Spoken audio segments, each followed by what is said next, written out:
tudo da Canção Nova em um só lugar. Canção Nova Play. Ezequiel 37, versículo 1. Enquanto vocês vão procurando, você de casa procura, eu quero acolher cada um de vocês. Para aqueles que não me conhecem, eu me chamo Vitor, sou membro da comunidade Canção Nova, e é uma alegria enorme estar com você, sobretudo, estar com você nesse local, que é o rincão do meu Senhor, que diz tanto para nós da comunidade Canção Nova. Esse lugar é um lugar muito importante, não somente para os membros da comunidade, mas para todo o povo de Deus. Eu me recordo quando eu ainda não era da comunidade, quando eu ainda era um menino, eu me sentava aqui na frente para ver se de fato os olhos do Padre Jonas eram azuis. Então, eu tenho esse lugar como um lugar muito importante na minha história. Vocês acharam já a palavra de Deus? Mais uma vez eu acolho você que nos acompanha pelo sistema Canção Nova de comunicação, pela TV, pela rádio, pela internet. Eu não tenho dúvida daquilo que Deus está fazendo aqui, Ele também vai fazer na sua casa ou de onde você está nos acompanhando. Ezequiel capítulo 37, versículo 1. A mão do Senhor desceu sobre mim, Ele me arrebatou em espírito e me colocou no meio de uma planície que estava coberta de ossos. Fez-me circular entre todos os sentidos no meio desses ossos numerosos que jaziam na superfície. Vi que estavam inteiramente secos. Disse-me o Senhor: Filho do homem, poderiam esses ossos retornar à vida? Senhor Javé, respondi: só vós o sabeis. Ele disse-me então: profere um oráculo sobre esses ossos. Ossos dessecados, lhe dirás: escutai a palavra do Senhor, eis o que vos declaro o Senhor Javé. Vou fazer entrar em vós o sopro da vida, para vos fazer reviver. Porei em vós músculos, farei vir carne sobre vós, vos cobrirei de pele, depois farei entrar em vós o sopro da vida, a fim de que revivais. E sabeis assim que eu sou o Senhor. Profetizei, pois, assim como tinha recebido a ordem. No momento em que comecei, um barulho se fez ouvir, em seguida um ruído ensurdecedor, enquanto os ossos se vinham unir aos outros. Prestando atenção, vi que se formavam sobre eles músculos, que nascia neles carne, e que uma pele os recobria. Todavia não tinha espírito. Profetiza ao espírito, disse-me o Senhor. Profetiza, filho do homem, e dirige-te ao espírito. Eis o que diz o Senhor Javé. Vem espírito dos quatro cantos do céu, sobra sobre esses mortos para que reviva. Proferi o oráculo que ele me havia ditado, e daí a pouco o Espírito penetrou neles. Retornando à vida, eles se levantaram sobre seus pés. Um grande, imenso exército. Então o Senhor me disse: filho do homem, esses ossos são todos da raça dos israelitas. Eles dizem: nossos ossos estão secos, nossa esperança está morta, estamos perdidos. Por isso dirige-lhes o seguinte oráculo: eis o que diz o Senhor Javé. O meu povo, vou abrir os vossos túmulos e e vos farei sair deles para vos transportar à terra de Israel. Sabereis então que eu é quem sou o Senhor. O meu povo, quando eu abrir os vossos túmulos e vos fizer sair deles. Quando eu colocar em vós o meu espírito, para vos fazer voltar à vida, e quando vos hei de restabelecer em vossa terra. Sabereis então que eu, o Senhor, que o disse e o executei, oráculo do Senhor.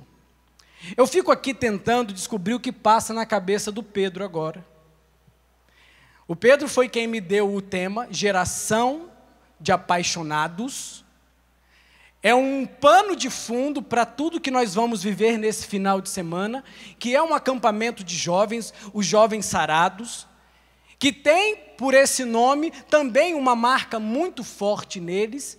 E essa quinta-feira de adoração, ela já é sim um início para esse grande acampamento desse final de semana.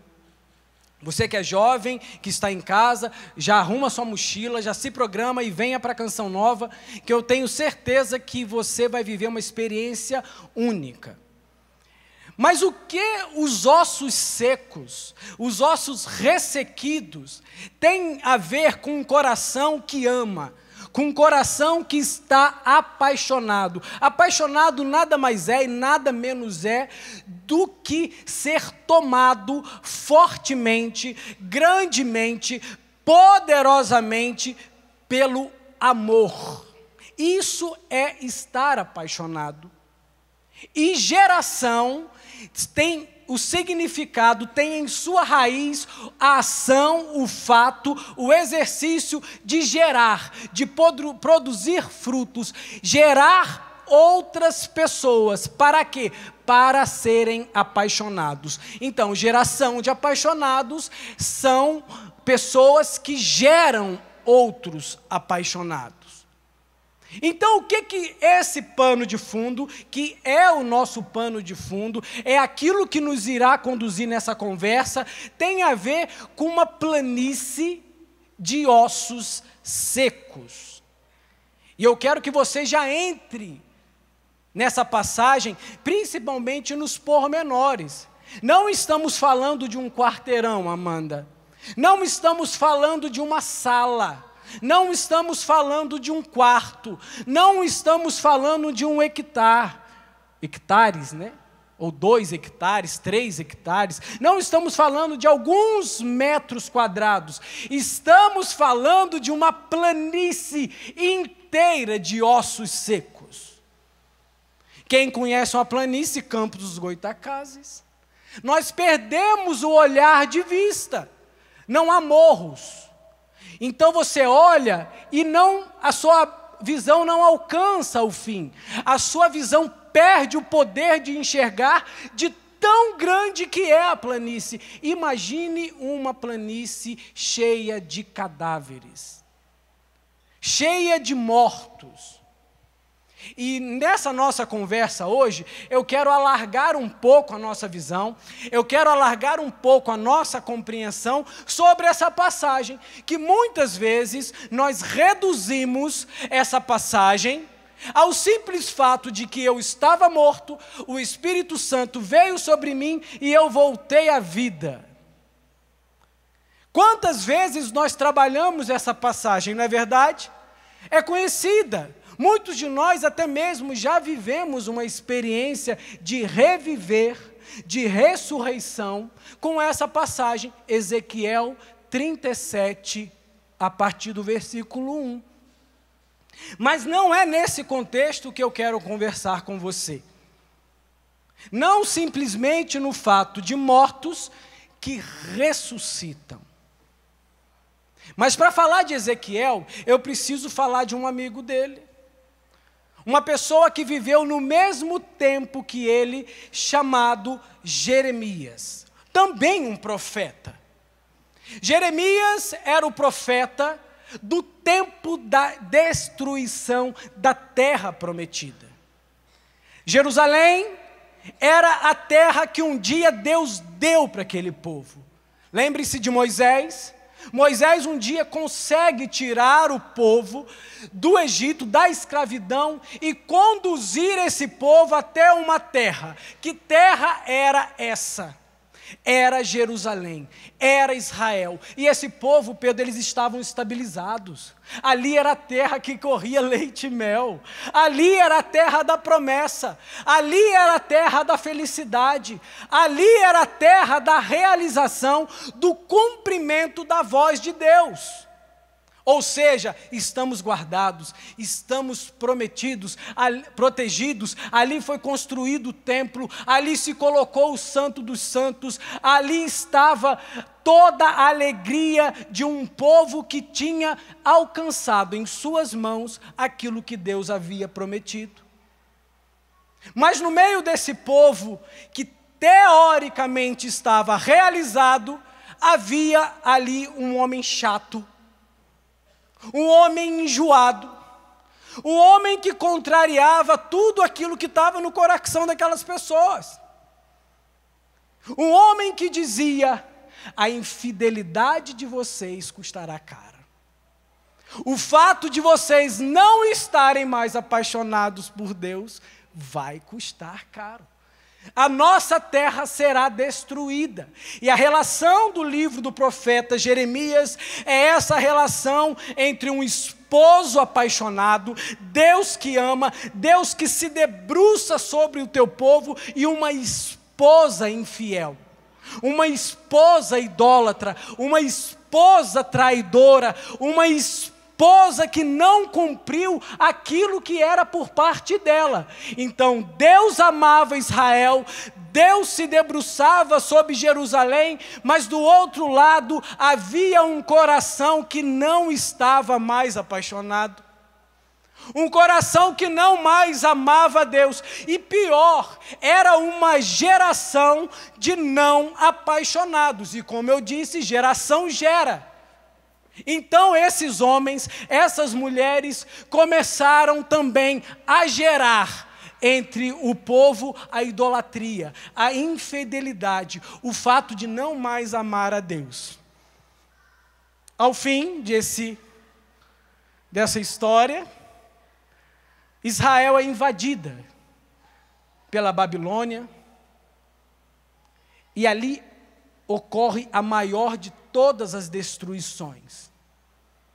Começam a roubar, saquear, destruir, matar, destroem o templo, roubam os líderes, levam todo esse povo para a Babilônia, e uma nova escravidão acontece. O povo que já tinha sido liberto do Egito se transformava novamente em escravos, agora de um povo, de um rei ainda mais tirano. E nesse exílio, nessa pegada, nesse roubo de pegar pessoas e levar para a Babilônia, quem foi para lá? Ezequiel, o profeta da Babilônia. Entendam, Jeremias, o profeta de Israel, o que estava contemplando. E interessante, Jeremias, após a destruição de Jerusalém, ele continua nas ruínas. Ele continua na terra da morte. Ele continua entre as casas em ruína. E não sou eu que estou dizendo casas em ruínas, porque é o próprio Jeremias que define a destruição como o lugar das casas arruinadas. Imagine o seu bairro arruinado. Imagine a sua rua arruinada. Eu falo arruinada em ruínas. Quem já foi em uma ruína aqui? Lugares cheios de pedras, destruídas. Imagine a sua cidade em ruínas. Imagine o seu estado em ruína. Estamos falando de uma nação destruída, de uma nação que deixou de existir. E não é qualquer nação, gente. É o povo eleito de Deus. Então, quando Ezequiel fala da planície de ossos secos, de ossos ressequidos, ele está falando nesse contexto, de que Jerusalém havia sido levado a nada. E o bonito do coração do profeta, que ele não perde a oportunidade de proferir o oráculo. E ele vai dizendo, em tom de profecia, em uma verdade profética, que aquele povo vai voltar para casa. De que aquele povo vai ocupar novamente a terra que um dia Deus prometeu. E essa visão é justamente isso, de uma promessa de que Deus restituiria Jerusalém. E aí começa o espetáculo. Imaginem 4 ventos dos 4 cantos soprando naquele lugar. Imagina, gente, uma planície de ossos começando a se levantar. Imagina que espetáculo seria. Para você, para mim eu acho que não, eu acho que eu ia sair correndo. Imagina um monte de ossos se juntando, de repente os músculos se agrupando, as peles sendo construídas novamente, e se levanta um grande exército, porque o Espírito de Deus, o mesmo Espírito Criador, invade aqueles ossos e faz aqueles ossos reviver. Aonde que eu quero chegar? Aonde que Ezequiel, o profeta, o homem que escuta Deus, quer nos levar? Porque imagine a situação desse homem.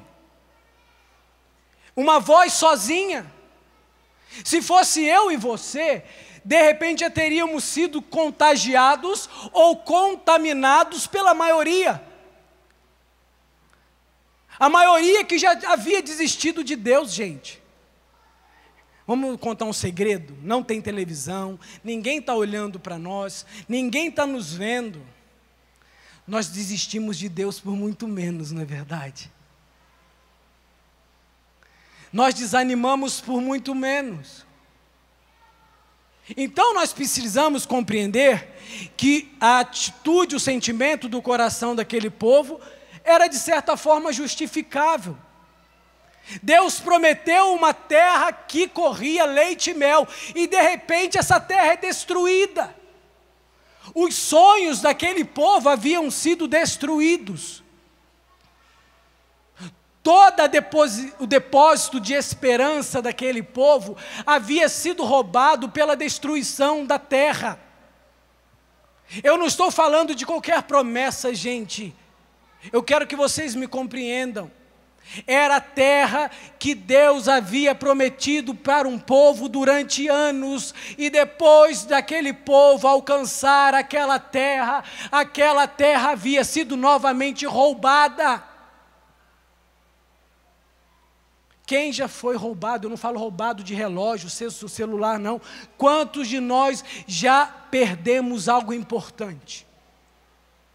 Quantos de nós já nos defrontamos com um sonho que foi destruído, com um projeto que não deu certo? Quantos de nós nos frustramos no caminho da vida? Quantos de nós tivemos contato com a derrota? Eu estou dizendo, nós fomos derrotados. Ou só eu que fui? Vocês nunca foram? Ou só eu que me frustrei na vida? Só eu que não tive sonhos alcançados? Eu estou falando de vida, gente. E esse povo também não teve o seu sonho perpetuado. Houve uma interrupção. Quantos de nós perdemos pessoas queridas? Nós tínhamos sonhos, nós tínhamos projetos. Quantos hoje sofrem por perdas incalculáveis? Mas a situação não é a perda. A situação pior é o que os ossos secos retratam. Os ossos secos, gente, não é somente um retrato da morte. Os ossos secos não são somente um retrato de um osso seco. Os ossos ressequidos São fotografias de uma realidade que um dia sustentou vida e hoje não sustenta mais. Que um dia foi sustento, foi coluna de vida, foi esteio de vida, foi arquitetura de vida, e hoje não carrega mais nada. E hoje não sustenta mais nada. Por causa do fracasso, por causa da decepção, por causa da perda, por causa da amargura, por causa da ferida, por causa do ressentimento, se transformaram em ossos secos, não porque só morreram, mas porque não suportam mais vida, não carregam mais nada em si. As pessoas olham para nós e não enxergam mais nenhum brilho, não enxergam mais nada, olham para nós e falam, é um sustentáculo de coisa nenhuma. Os ossos da planície,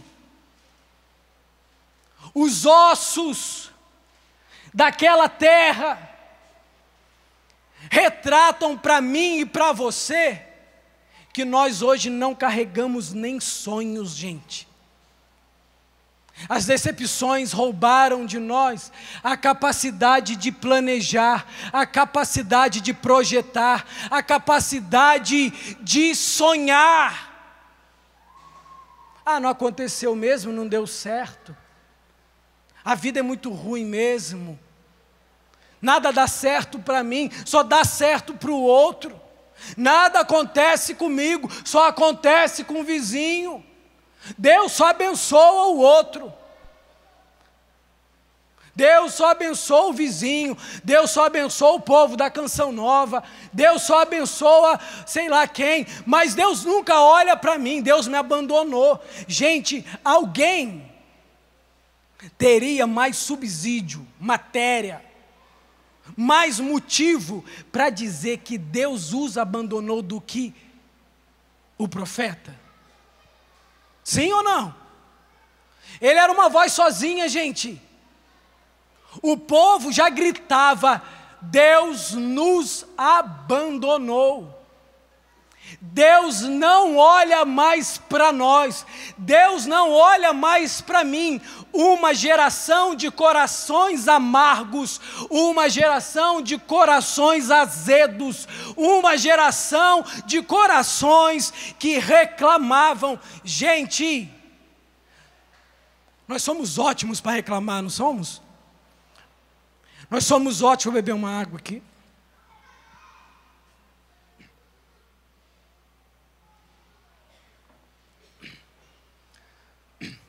Principalmente quando nós queremos reclamar sobre o outro. Nós nos achamos sempre os perfeitos das situações. O outro sempre está errado, né? Eu já vi gente fazendo assim, ó. O outro sempre atrapalha a nossa vida. O outro atrapalha nossos projetos. Os nossos sonhos não acontecem por causa de alguém. Tudo que acontece de ruim na nossa vida tem um culpado. Tem alguém que é responsável. E a nossa língua, e a gente marreta. Falar do outro é uma beleza, não é verdade? Chega a dar um alívio no corpo. E tem gente que é tão cara de pau, fala assim, eu precisava falar. Me fez um bem falar. Estava precisando, estava agarrado aqui, ó. Estava entalada, gente. Eu falo entalada, não é nada pessoal, porque tem homem fofoqueiro também. Estava entalado, precisava vomitar. E a gente sai cuspindo os marimbondos, segundo a nossa visão, segundo aquilo que nós entendemos, da forma que nós enxergamos, porque nós somos donos da verdade, não é verdade? Nós somos os detentores da verdade absoluta. Nós somos impossíveis de erro. Então nós nos achamos nesse direito, e eu estou falando disso, uma geração treinada, uma geração conduzida, uma geração programada à reclamação.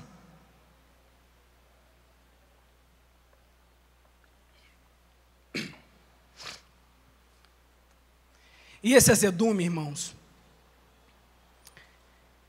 essa capacidade que o Padre Jonas chama de murmuração, essa capacidade da gente andar na esteira, e eu falo é não sair do lugar, essa capacidade que nós vamos desenvolvendo de ficar parado no mesmo lugar reclamando da vida, e gerando outros reclamadores, e gerando outros murmuradores, vai fazendo que a paixão por Deus no nosso coração vá sendo minada. Nos tornamos crentes da reclamação, nos tornamos aqueles que se dobram diante do azedume, nos dobramos diante da murmuração, e Deus vai perdendo espaço na nossa vida. Deus vai se afastando do nosso coração, não porque Ele quer se afastar, porque na verdade o movimento ele é o contrário, somos nós que vamos nos afastando, os nossos olhos vão ficando obscurecidos, os nossos ouvidos vão perdendo a capacidade de escutar a Deus. Gente, o profeta consegue escutar a Deus no meio da ruína, e digo mais, ele escutou um absurdo. Ele escutou aquilo que era improvável. O profeta conseguiu colher do coração de Deus a voz que ninguém conseguia escutar. Ezequiel escutou. Ezequiel, no meio do nada, no meio do pântano, no meio do deserto, no meio da morte, gente, eu estou falando que ele caminhava, Deus levou ele para caminhar no meio dos mortos. Quem teria coragem de caminhar onde Ezequiel caminhou? Tem gente que tem medo até de cemitério, não gosta nem de entrar, não entro. Não gosta de entrar em cemitério, e olha que lá está enterradinho, bonitinho, né? Tem fotinha, tem florzinha. Não é isso? Ezequiel caminhou no meio dos ossos. Eu fico imaginando ele pisando na cabeça, pisando num crânio, pisando num pé, quebrando uma mão, ele caminhou. Deus levou-me a caminhar no meio dos ossos. Deus levou Ezequiel a caminhar no âmago do sofrimento de um povo. E ali que é o absurdo. Eu vou procurar aqui para ver o que esse homem escutou no meio da morte. Ele escutou isso no meio do nada, no meio de um vale, caminhando entre os ossos secos.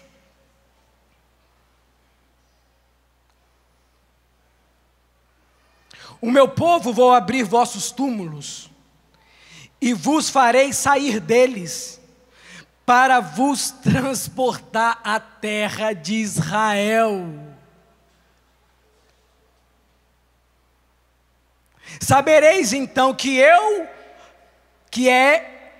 sou o Senhor, ó meu povo, quando eu abrir os vossos túmulos e vos fizer sair deles, quando eu colocar em vós o meu espírito para vos fazer voltar à vida, e quando vos hei de restabelecer em vossa terra, sabereis então que eu sou o Senhor que o disse e o executei, oráculo do Senhor. Gente, voltar para a terra prometida era impossível, humanamente falando. Restabelecer a terra que corria leite e mel era impossível humanamente falando. Havia um império poderoso que não ia deixar aquilo acontecer. A cidade estava em ruínas. E no meio da morte, no meio da morte, o profeta apaixonado, o profeta que nunca permitiu que o teu coração se desvinculasse com o coração de Deus, o profeta que nunca permitiu que a paixão por Deus se esvaziasse, o profeta que nunca se deixou levar pela reclamação e construiu, e reconstruiu, e estabeleceu, e manteve o amor por Deus, ele conseguiu escutar a voz improvável de Deus.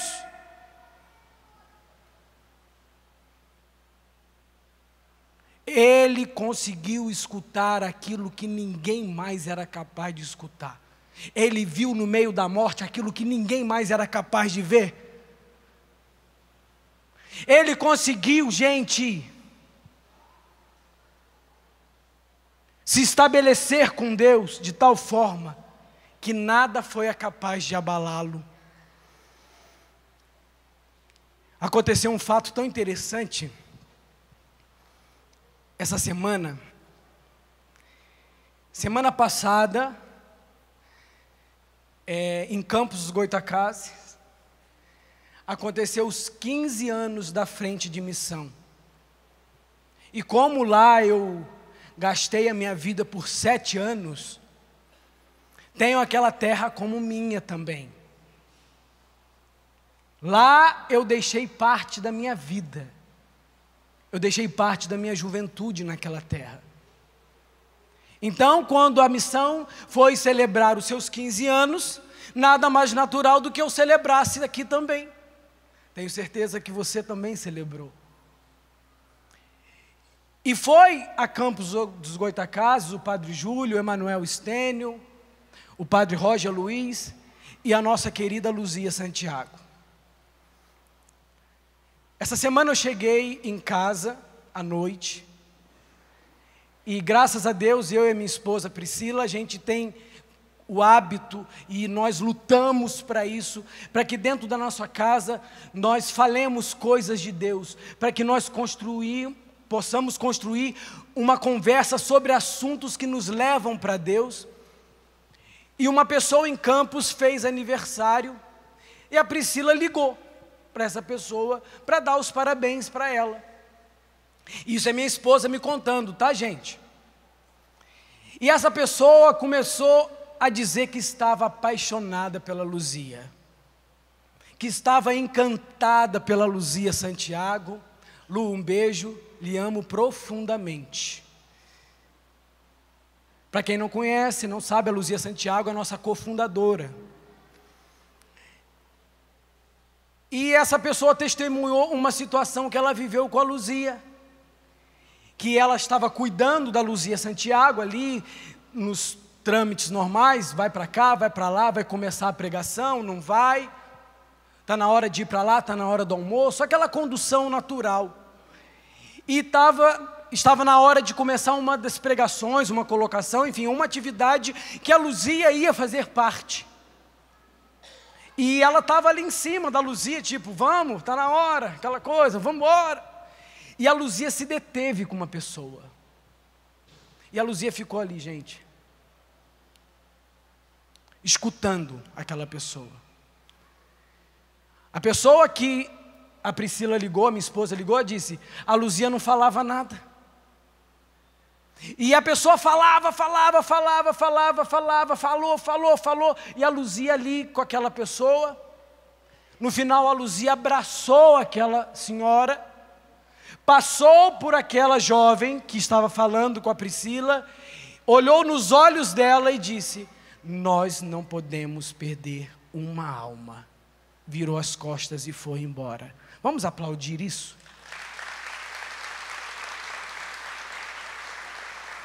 Você deve estar se perguntando, mas E o que me admirou, o que a Luzia tem a ver com Ezequiel?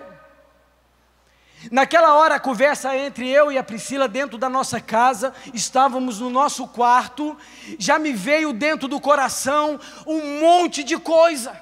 O meu coração começou a ferver com aquela história, porque eu fiquei impressionado de que eu, muito mais jovem que ela, aqui está o Pedro, a Amanda, que são muito mais jovens ainda que a Luzia Santiago, mas eu vou falar de mim, que tenho muito menos tempo de comunidade que a Luzia Santiago, eu que sofri muito menos do que ela, eu que comi muito menos sal do que ela, em razão do próprio tempo de evangelização, o próprio tempo de matrimônio, o próprio tempo de vida. Eu estou falando de mim, olha para mim, eu perco essa paixão pelas almas por muito menos. A pergunta que hoje eu me faço a você, faço meus irmãos de comunidade: será que quando a gente chegar na idade da Luzia Santiago, nós vamos ter o mesmo olhar de Ezequiel que ela tem?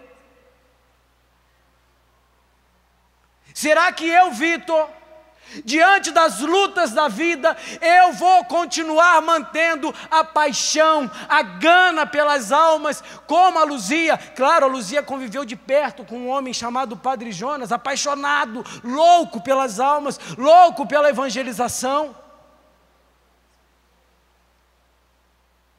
Será que eu, diante das dores, das lutas, mesmo caminhando num vale de ossos que não sustentam mais coisa alguma, ou melhor, de repente eu seja um daqueles ossos,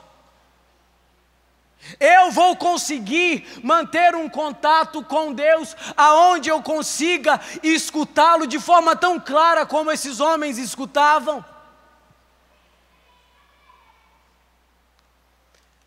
Houve outro fato comigo, que eu fui pregar um grande evento.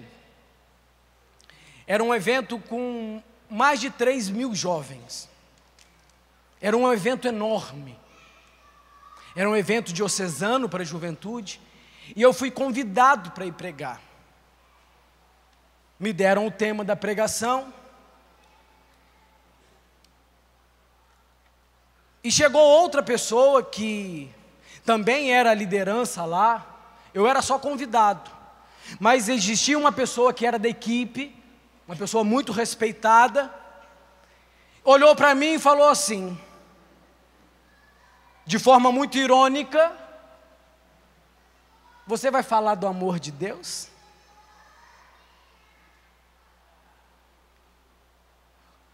Como me perguntando, você não vai falar de algo mais profundo? Você não vai se debruçar sobre uns assuntos mais técnicos? A pergunta dele estava por detrás dessa outra pergunta. Você não vai trazer mais conteúdo para esses jovens? E no início eu confesso que eu fiquei tentado. Eu me senti provocado negativamente por ele. E falei, cara, será que realmente eu não preciso aprofundar mais? Será que realmente eu não preciso? E aqui, Amanda me conhece. Vocês não estão diante de um homem que não gosta de estudar, que não gosta de aprofundar. Eu gosto. Então, como é que se diz? Humildemente eu posso falar para vocês, eu não teria nenhum problema em pegar livros para estudar e ler. Mas eu, tentado com aquilo, eu fui me questionando, será que eu não preciso ir por outros caminhos? E fui rezar. E rezando, aí Deus fala.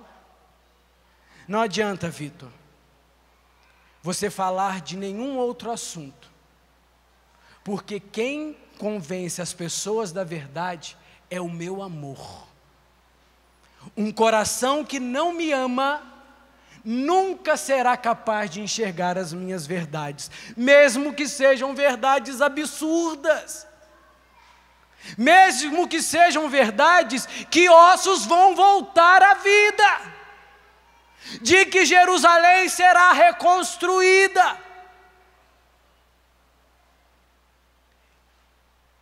O problema é que nós estamos disseminando essa não paixão por Deus.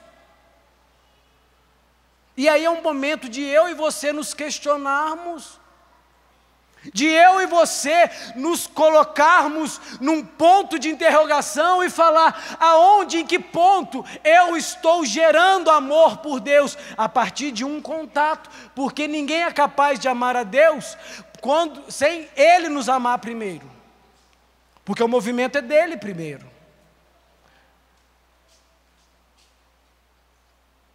Nos tornamos pessoas insensíveis ao toque de amor por Deus. Por isso nós somos capazes de conceber coisas tão absurdas na nossa vida. Por isso que nós somos capazes de fazer escolhas tão desgraçadas na nossa vida. Por isso que nós somos capazes de escolher tão mal em nossa vida. Porque nos afastamos de Deus, gente, porque não somos mais capazes de escutá-lo, mesmo que sejam coisas absurdas. De que lado eu e você estamos? Nós somos do time de Ezequiel? Ou será que hoje nós estamos do lado daquele povo que não acredita mais em absolutamente nada? E eu digo, eles tinham até motivo para não acreditar mais. Afinal, tinha sido roubado deles tudo que eles tinham. Tudo que eles tinham. Houve uma vez que eu fui questionado, Amanda, sobre a minha vocação. Já fui questionado várias vezes. O que você foi fazer na Canção Nova? Por que você não ficou em casa? Aqui você teria uma carreira profissional de sucesso. O que você foi fazer naquele canto? Você deixou seu pai, você deixou sua mãe. Na época que eu nem namorava a Priscila ainda, o nego falava, o nego sempre vai para esse lado, né? Você poderia estar namorando, beijando na boca, sendo feliz. E isso, o povo apela, né? O povo não pega leve, não. Você era para estar ganhando dinheiro, fica aí vivendo da providência. E quando a gente é questionado, sempre vem aquele, rapaz, será que ele não está certo mesmo? Será que eu não estou ficando maluco? Será que eu não pirei mesmo? E quando a gente entra nessa crise boa, a gente vai fazer conta, e Deus fala. E Deus só falou uma palavra para mim. Ele disse, Vitor, a tua vocação ela não é de graça, ela é cara. Deus só falou isso, gente. Vitor, a tua vocação não é de graça. A tua vocação custa caro. E custou, gente. E aí eu entrei também num pensamento, numa reflexão, e fui fazer conta, e fui vendo quantas coisas eu deixei, quantas coisas me foram custosas. Eu tenho um sobrinho de 13 anos, que já está maior que eu praticamente não vi crescendo. Eu tenho 13 anos de comunidade, ele nasceu no ano que eu entrei. Sem falar das outras coisas, de família, situações de família que nós não conseguimos acompanhar, dramas familiares que nós não conseguimos dar suporte, não conseguimos estar perto, não conseguimos ser um apoio verdadeiro. Existe auxílio na nossa vida que só um familiar de sangue é capaz de compreender, só um familiar de sangue é capaz de nos apoiar. E nessas horas eles não estão perto, e Deus falou no meu coração, a tua vocação não é de graça, a tua vocação custou caro. Aí eu completei, preciso fazer valer a pena. Preciso fazer valer a pena. Como diz Padre Jonas, que bom que você entendeu. Ela não é de graça, mas eu só vou conseguir fazer a minha vocação valer a pena. Eu só vou conseguir fazer com que minha entrega a Deus dê frutos, gere frutos, produza uma geração de apaixonados. Se o meu coração permanecer apaixonado por Deus, se o meu coração se afastar de Deus, eu vou perder o sentido da minha vida.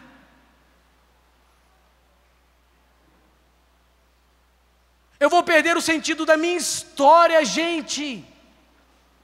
A minha entrega a Deus na Canção Nova não diz somente de um serviço a Deus, não.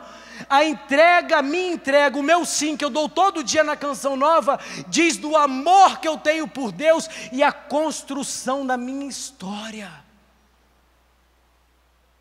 Não tem como falar do Vitor sem a Canção Nova mais. E desculpa, não tem como falar da Canção Nova sem o Vitor, porque eu sou ela e ela sou eu. Mas se eu me afastar do coração que ama, ou melhor, se o meu coração deixar de ser apaixonado por Deus, repito, nada disso aqui, nada, tudo perde sentido. Tudo perde sentido, tudo se esvazia, tudo se enfraquece. E eu preciso dizer agora, vou ficar paradinho para que vocês me vejam. Muitos agora que estão nos acompanhando, estão voltando para Deus, gente. Muitos que estão agora em casa, estão sentindo o coração novamente bater de amor por Deus. Muitos de vocês que estão aqui, tem pessoas, tem almas que estão voltando para Deus agora. Tem pessoa aí, eu te abraço agora, querido, você que está em casa, em lágrimas agora, retornando para o braço do Pai da misericórdia, porque você percebe que o amor de Deus ressurge dentro do teu coração. Quantos que agora estão nos acompanhando, que estavam com saudades profundas de Deus, de tempos de outrora, outros tempos, pessoas que voltaram à vida de vícios, pessoas que retornaram, recuaram assim, recuaram, voltaram a realizar coisas que já não realizavam muito tempo, pessoas que voltaram a cometer pecados que já tinham deixados há muito tempo, mas como se decepcionaram, viram a sua terra sendo destruída, se frustraram, se decepcionaram, começaram a caminhar no vale de ossos secos. Essas pessoas se afastaram de Deus e, desculpa querido, desculpa querida, voltaram a cometer atos ridículos. Começaram a andar na lama de novo e estavam achando que era por ali que tinham que caminhar. Começaram a passear no meio dos ossos e jogar ossos para o alto e achavam que ali era festa. Se conformaram com a vida mesquinha que estavam vivendo, mas graças a Deus, hoje, acompanhando pelo sistema Canção Nova de Comunicação, vindo até esse território santo e eucarístico, Deus começa a movimentar de novo. O dinamismo de Deus, a força de Deus começa a ocupar novamente o coração de muitos de nós. E eu preciso confessar, a começar por mim. Como é bom falar de Deus. Como é bom escutar de Deus. Eu não sei se vocês estão sentindo a mesma coisa que eu, mas como é bom encostar em Deus, não é? É muito bom.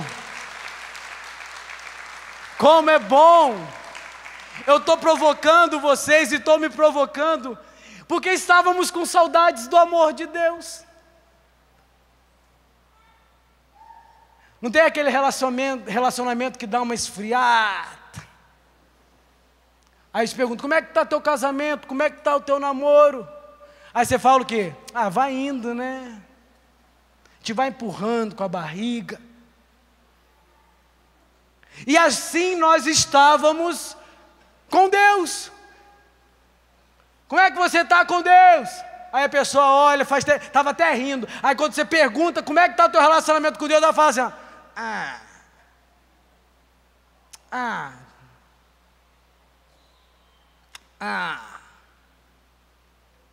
estávamos assim.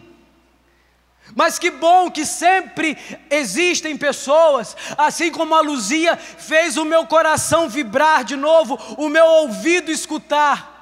Não podemos perder uma alma. Gente, parece uma coisa muito simples, mas é um coração apaixonado, tão apaixonado por Deus, que quer que todo mundo experimente aquilo que você está experimentando. Quem já viu um filme tão bom que fala assim, você tem que ver esse filme, você tem que ler esse livro. Gente, olha só, eu fui em tal lugar que você precisa conhecer. Eu passei as minhas férias lá em Cordeiro, interior do estado do Rio de Janeiro, uma cidade com 30 mil habitantes, uma metrópole. Vocês precisam ir lá conhecer. Quando nós experimentamos algo bom, é natural no nosso coração que a gente faça o quê? Divulgue, queira que o outro viva. Aí eu te pergunto, como está o fato de gerar o amor de Deus em outras pessoas? Como está isso? Qual a semente que nós temos produzido? Mas que bom, sempre é tempo de voltar. Apocalipse vai dizer, reinflamai, retornai, voltai, revigorai o primeiro amor. Mas o bonito dessa passagem é que a gente sempre acha que é voltar aos sentimentos iniciais, né, Amanda? Mas não é. Voltar ao primeiro amor nada mais é do que voltar àquele que nos amou primeiro. Voltar ao primeiro amor é voltar para Deus. É voltar a ter um coração em sintonia com Deus. Muitos devem estar se perguntando, e é uma tentação, Vitor, eu já escutei isso milhões de vezes. Por isso, bendito, que Deus te trouxe aqui, ou Deus fez você ligar a televisão, ou Deus fez você ligar a internet, ou fez você entrar no aplicativo. É sinal, querido, que você precisa escutar de novo, que o teu coração se afastou de Deus. Você precisa tomar vergonha na cara e se converter, retornar, voltar e se jogar novamente nos braços do Pai. Que bom que depois de muito tempo você está voltando a escutar que existe um Deus que te ama. Que bom que hoje um novo tempo se inicie na nossa história. Que sempre quando voltarmos a escutar de Deus, a falar de Deus, a morte que estava no nosso coração ganhe vida. E foi isso que aconteceu com aquele povo. Um dia Deus soprou. Ezequiel profere o oráculo. Ezequiel sopra sobre eles. Ezequiel fale palavras de bênção sobre os ossos, porque eles vão voltar à vida. Eles vão ganhar carne de novo. E não somente vão voltar à vida, não somente reviverão, não somente voltarão a caminhar, mas eles vão voltar para a minha promessa, eles vão voltar para casa. Por isso Ezequiel profira o oráculo. Eu já convido você a ir ficando de pé, porque mais do que escutar sobre o amor de Deus, a capacidade de se apaixonar por Ele, vamos fazer uma experiência de volta. Não voltar a cometer atos abomináveis, ridículos, mas caminhar para frente, a dar passos para frente. É isso que Deus nos convida nessa manhã. Feche os teus olhos, porque Deus quer resgatar muito. Aqui é o nosso vale de ossos secos. Na sua casa também se faz parte dessa planície. Os ossos que não carregam mais nada, os ossos que não sustentam mais nada, os ossos que não portam nenhum tipo de esperança, nenhum tipo de vida. Esses ossos vão receber o sopro de Deus que vem dos 4 cantos da terra. Ezequiel diz que escutou um barulho, um grande barulho, um forte barulho.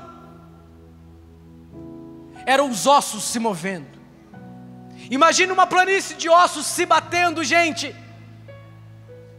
Ossos que há muito tempo estavam desacreditados, e a palavra de Deus que esses ossos eram o povo de Israel.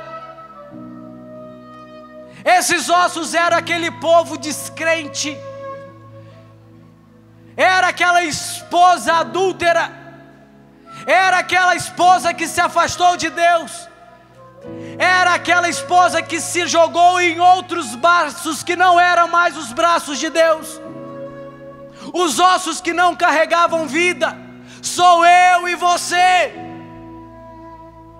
Os ossos que precisam reviver hoje, sou eu e você. Coloca a mão no teu coração, sobre o teu coração, porque somos nós, queridos, somos nós, queridas, que precisamos hoje desse vento de Deus. O vento de Deus que nos leva não somente uma vida qualquer, mas nos leva a amar a Deus profundamente. Coloque, aperte o teu peito. Aperte com força, e se você quiser se abraçar, se abrace.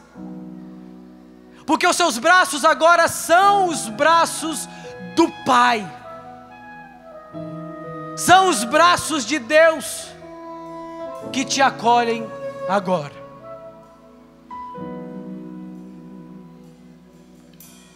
Eu te encontrei, não vou te deixar.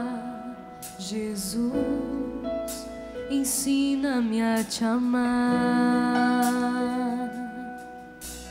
Eu te encontrei, não vou te deixar. Jesus, ensina-me a te amar. Eu quero me apaixonar por ti. Eu quero me apaixonar por ti. E só contigo ficar, e só pra te olhar,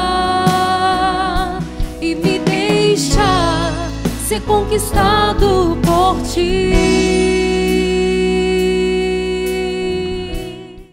Tudo da Canção Nova em um só lugar. Canção Nova Play.